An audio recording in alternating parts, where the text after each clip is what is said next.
Welcome to Loosen Up Your Painting podcast, the podcast with tips and advice on how to improve your painting. For beginners to advanced, you'll learn new ways to grow your painting fun and enjoyment. I'm Malcolm Dewey, your host from malcolmdeweyfineart.com, and let's begin.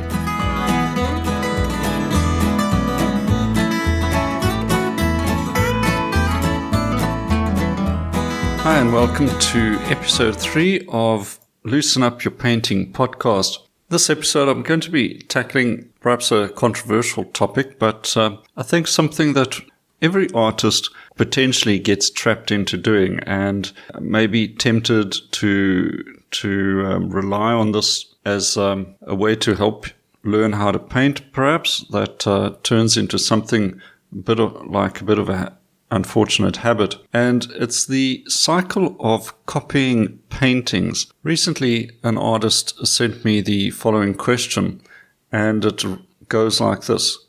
I've been painting for 18 months. Everyone says that my paintings are incredible. The problem is, I continue to paint other artists' paintings that I love. I do also paint from photographs. Almost all my paintings are very, very close duplicates. How do I break this habit and do my own thing? Okay, does that sound like a familiar problem? It actually is something that occurs a lot, and you might think that this is an easy question to answer. Or maybe it's a dilemma that you're facing and you're not sure about how to handle it either. So in this episode, I'm going to have a look at this question and see perhaps what may be the solution or what might be helpful. So we consider what are copies and reproductions. Okay, what is the difference between the two?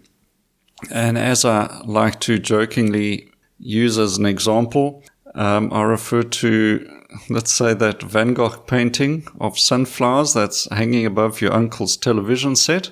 It's even signed by Van Gogh himself. Okay, that is a reproduction. And, of course, one of many, many thousands of reproductions of a famous painting. The artist who painted the reproduction did so with full disclosure. So the painting was never intended to be anything more than a reproduction. Okay, so a copy could be the same thing. But for argument's sake, I'm going to use this term to describe copies that are passed off as original work or which are so close to the original that it is not really your own work. In each case, the artist signs it off as his or own work, and anyone purchasing a copy in these circumstances and discovers the truth is obviously going to be unhappy, and justifiably so. Okay, of course, in extreme cases, you may even be looking at legal implications. A forger of paintings, then you're taking a big risk. But let's not go to that extreme for this episode. What I'm really getting at is how to get control, once again, of your own unique painting ability, getting your own message out there. So you may have heard the famous quote from Picasso, and he once said that all art is theft. He said there is nothing original left. He also famously referred to Paul Cézanne, the famous post-impressionist. He called Paul Cézanne the father of abstract art, the person that made it possible for Picasso to explore and develop abstract art as we understand it today. So what Picasso was saying is that artists take up certain ways and methods of the artists that came before. This acquisition of a technique or method and approach is often referred to as stealing like an artist. And to steal like an artist is not a bad thing when you do it as Picasso was talking about. This is how we learn and develop our own style and process what other artists have done before, and it's a way of learning. In centuries past, especially and famously attributed to the Renaissance era, is the practice of copying a masterwork to learn the master's methods. Now, this was, as I said, a common practice, and the Renaissance apprentice would copy the master's paintings to learn the trade. And this could go on for many years. The apprentice could be toiling away in the master's studios learning how to paint. And in many instances, the apprentice would paint less important parts of the master's painting. The master would then paint the important bits, like maybe a face in a portrait. In some cases, the master did not paint any of the painting. He would simply sign off the painting if it met his standards. Basically, he was saying that the apprentice had learned how to paint like him, and if the apprentices were good enough and the painting was then of such a high standard, the master could call it his own. So in those days, authenticity had a different interpretation than we'd associate it with the word today. These days, authenticity of an artist's work is quite a touchy subject. In the past, I did an article about whether it's okay for an artist to trace a drawing. And I've received a lot of flack from some artists. One artist even demanded to know if he should refund collectors who had purchased his traced art. I'm pretty sure he didn't ask his purchasers for their opinion either. Where you draw the ethical boundaries is going to be your decision. But all this angst is helped along by the internet and digital images as well. If you admire an artist's work, why not reproduce it? That is the question. But if you do so, you can't use it for commercial purposes unless you disclose this fact and receive consent from the original creator of that art. Now, this is probably an unlikely situation. You won't get that consent, and you might get an artist who is not particularly impressed with what you intend to do. So if you reproduce or copy for private learning purposes, is that a problem? Well, I don't think so. I think if you are learning and trying to discover your own method, it actually can help to try and copy what an artist you admire has done. This is a way of practicing so you can kind of measure your development. But if you are doing this in a sincere and deliberate and disciplined fashion, you're very quickly going to tire of copying someone's painting. If you feel that you've acquired or sufficient skill at that technique, you're going to take that into your own subject matter and produce your own paintings pretty quickly. I think this is what a good workshop teacher teaches his students. He is demonstrating how he does his paintings, and the students are soaking up that lesson and going to then try it out for themselves. Maybe they even follow along and paint while the artist is painting the same subject. In almost every situation, the student's painting is going to look different. We all have our unique way of applying paint.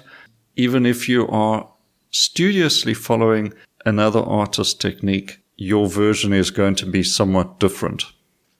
Understandably, many artists today are nervous about images of their work getting out of their control. Yeah, is it worth getting upset about that or worrying about it? Sometimes you see signs at exhibitions that say strictly no photos. I don't agree with this, and I have written about this on my blog in the past. In my view, you are welcome to take as many photos as you want. Just take them, share them, give credit where credit is due. I consider this to be free marketing, and in a connected world with social media, why not? So what about our artist who asked the question and who finds herself stuck in copy mode? Why does she feel stuck, and why not start painting her own unique work? I've thought about this, and I believe the answer lies more in the emotions that the artist is struggling with. It's not simply an issue of lacking technique. I think painting a copy has advantages for her. These include the hard work, like working out the composition and color schemes, etc. All of that's already been done. And everyone obviously likes the original painting. So why not do a knockoff or a reasonable facsimile and get all the kudos? It makes you happy as the artist, and people who are looking at the painting are happy as well. So everybody wins. But unfortunately not, because the artist is setting the bar particularly low. The artist gets the positive reinforcement she craves, but it didn't take much work. Okay, to make successful original work comes with significant risk, and I think risk is painful, especially our artist who asks the question. So she does not want to make paintings that fail more often than are successful. The artist's ego is fragile, and I'm sure we all appreciate this issue. Nobody likes to produce a failed painting or get criticized for something that is not as good as we want. So the truth is that you need to churn out many failures before the gems start happening. The professional artist who paints 6 days a week accepts this, but the weekend painter does not have the luxury of producing large volumes of paintings consistently. So when you only paint 2 or 3 paintings a month, you want each one to be a winner. And this attitude is not realistic unless you accept the long road of trial and error.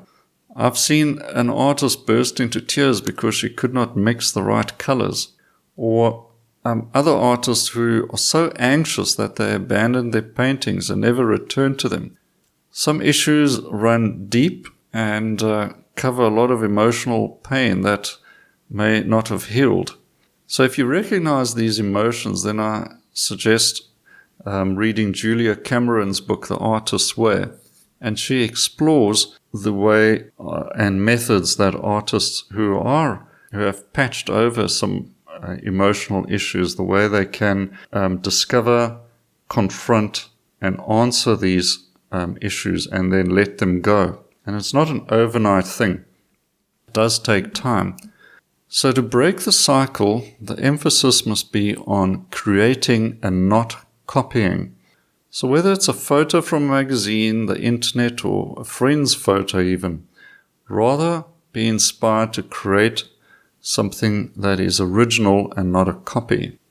So even if it is your own photograph, try to tweak it in some way to make it into art. Portraits do not have to be photoreal either. Of course, unless it's a commission and your client requires something in particular. Of course, getting a likeness in a portrait is important, but you can make the technique speak for your own creativity. The way you apply paint, use color, and so on can turn a portrait into an expressive event in itself, and something that tells people about you. So a sense of yourself should be expressed in each painting. This might take time to emerge, so you have to be patient about it and keep practicing with a deliberate intention. What I mean is, to ensure your growth as an expressive artist, you've got to build this on a technical foundation as well. So as a teacher and a coach myself, I can only help to build the artist's foundation. This is not the finished product, but it helps with the student's progress. The student can learn and practice techniques, but has to be ready to build new and exciting layers on top of that foundation. So if you're stuck in copy cycle and you take the approach of building your own layers in skill and your own layers in expressive painting, then you're very quickly going to develop the habit of creating unique work and not relying on copying. So you could perhaps try this approach, and I did recommend this to this particular artist to ask this question. To break the cycle of copying, step 1 is decide what is your favorite subject to paint. So out of all the reproductions, what is the common thread? Is it landscapes, portraits? Do you like painting horses? Whatever. So now you know what the subject is. So start looking for actual subjects like that in real life. Don't copy someone else's painting or someone else's photograph. So step 2 is then, who is the artist whose work you most like to reproduce? This will point to a particular style or technique that you prefer. That look of the painting that excites you. So at least initially, you'll be able to use this as a guideline to develop your style. But to steal like an artist, you'll have to acquire or try to acquire some of those techniques of the artist you admire. But doing your own work it's going to turn it anyway into something that is more unique to you. Step 3 is start acting like a professional. You've got to take the time for adaptation and development. So professional attitude means accepting that failure is part of the learning process. You must learn this and move on from that. Don't let fear of failure or fear of producing something that is not up to the standard of someone else. Don't let that kill your creativity. Professional also means that you show up for work on time and you create. Stop making excuses. Recognize that you need to work on your own art. And the more you do that, and in a more disciplined fashion, without procrastinating or feeling fearful, the better for you. A professional pushes on despite the hard work and despite the risk. So to make this a habit, the professional has to set time for work, learning, and marketing. These days and times are important, and you must follow them. And let people know that you are taking this seriously. Don't let anyone facilitate or try to undermine your dedication. Okay, you've got to paint miles of canvas and use up gallons of paint over time. So let people know, let your friends, let your family know when it's work time, you don't want to be disturbed. And if somebody starts to tease you or mock your dedication or suggest you're wasting your time, cut them off. Okay? Don't put up with that. Deal with that person. If they don't learn their lesson and respect what you're doing, you may want to reassess whether it's worth giving them your time at all. Sounds harsh, but this is your life we're talking about and your future as an artist. And above all, learn to live with risk. So as a professional, you have to accept the risk that your work may remain unnoticed, it might not sell, or does not express what you intended. But this is to begin with. You'll resolve these issues and you'll fix things up as you go. Also, criticism is bound to come along. So this is part of the risk. But because you are being authentic to yourself, you're not copying, you're not undermining yourself any longer. You've got to just let that criticism fly over your head. So does that sound possible? Does that sound like something that you could do, or does the sound of that fill you with fear and you break out into a cold sweat? And that is something you need to really be honest with yourself about. And as I said before, if this does make you break out in a cold sweat, then please read Julia Cameron's work, An Artist Way, and try and get to grips with these problems, because many other artists grapple with this, have done so in the past and overcome them successfully. And you can too. So hopefully this is an exciting prospect, one that makes you feel much freer and is going to lead to positive growth for you as an artist. With time and effort, anyone can break their dependency on following the easy option of copying. You'll grow in character, you'll grow as a person, you'll grow as an artist, and you'll achieve success. Of that, there is no doubt. It is an after effect, it is a side effect of hard work and dedication, and also having fun. With all of these things comes the journey of success. All right? Success is not a destination that you arrive at and then sit down and do nothing further. Okay? Success is a journey of doing what you love in your own way. You keep on that journey and you keep therefore being successful and having a purpose.